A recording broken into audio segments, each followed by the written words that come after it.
kuna tofauti kubwa entre shida na mzozo. Shida ni ndio problème.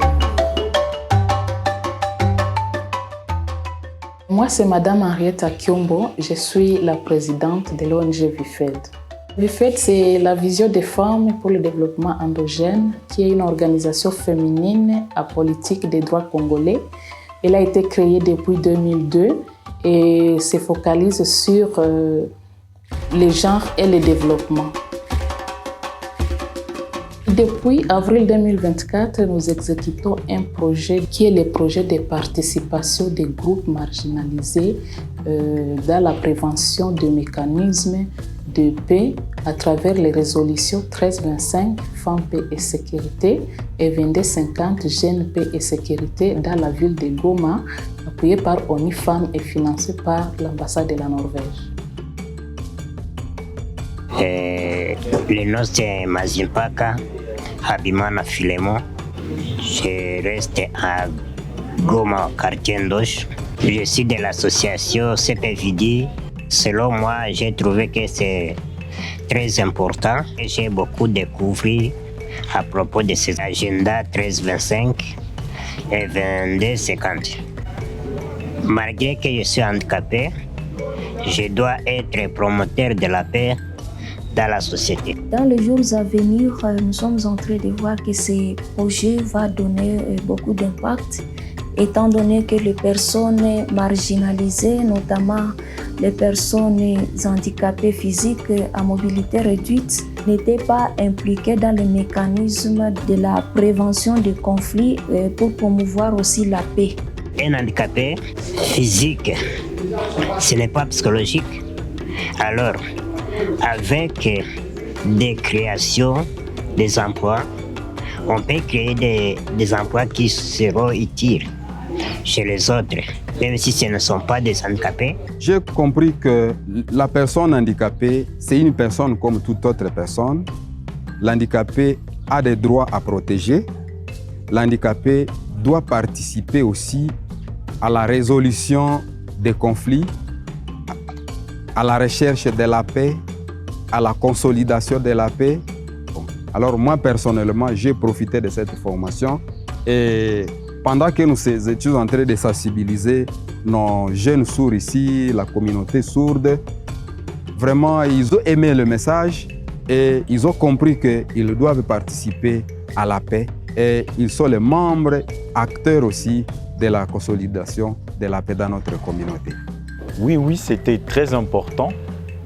C'était vraiment très important. Depuis que j'existe, je n'ai jamais entendu parler de ça, résolution 1325 et 2250. Alors, maintenant j'ai été outillé, je sais comment je peux gérer un conflit et pour donner la paix. Je suis Madame Kavira Maoulou Marceline Yeye. Je suis la coordinatrice provinciale des organisations de personnes handicapées au Nord Kivu.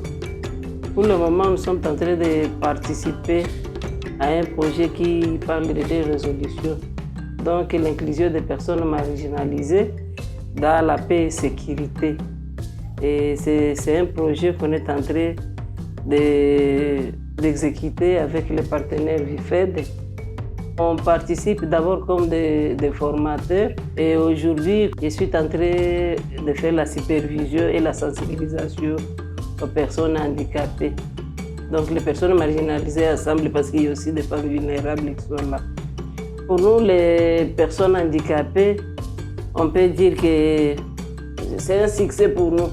Parce que ça fait longtemps que la résolution 1325 était venue et la résolution 2250 et nous, on nous mettait toujours à côté. On n'était pas sensibilisés. Mais, gloire à Dieu, les partenaires du FED est venu seulement pour les personnes handicapées. Pour nous, c'est une chose très louable parce que c'est une organisation qui s'est souvenue de ces personnes-là mises à côté. Hii ni turu ya kwanza na tunaipata ni chance ya VIFED juu Muinyo des Aveugles inakuwa sa vile tunasabulikana, tunaingia ma formation Nil pare hakuna kwa baisha tukamata kama vile ba formatrice ba maformation. En tout cas ni jambo ya kushukuru sana. Tunasema merci. Ce projet a un impact positif parce que les personnes marginalisées, notamment les handicapés physiques, les personnes aveugles, les albinos, sont des personnes qui sont non considérées dans notre communauté. Mais à travers ces formations, ces personnes se sont vues vraiment valorisées et aujourd'hui, ils sont capables de sensibiliser leurs groupes spécifiques sur les résolutions 1325, Femmes, paix et sécurité, 2250, Jeunes, paix et sécurité. Pendant la réalisation de ces projets, nous avons eu à découvrir que les personnes handicapées ont des besoins spécifiques auxquels on doit tenir compte lors de la budgétisation.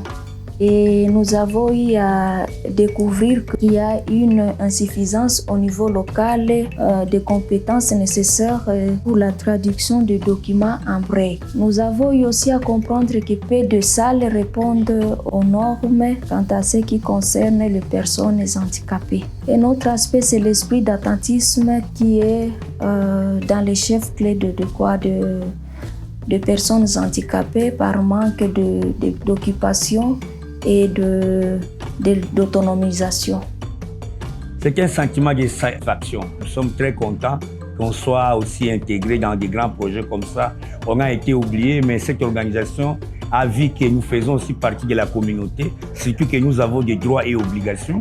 Nous sommes contents et puis nous allons nous impliquer totalement pour la réussite de ces différentes résolutions. Aux organisations, je peux demander à notre partenaire du FED qu'on puisse amener aussi ça à Butembo, Lubero, Beni, Walikale, Masisi et Goma. Pourquoi pas aussi du Kivu et dans d'autres provinces? Parce que c'est un projet qui est venu réveiller cette personne-là marginalisée. Je dirais aux bailleurs de continuer avec les activités et de promouvoir l'inclusion des personnes handicapées, et de valoriser aussi les compétences qu'elles ont parce que certaines personnes handicapées ont des compétences et des talents, mais aussi elles ont besoin de l'apprentissage des métiers ou l'autoprise en charge.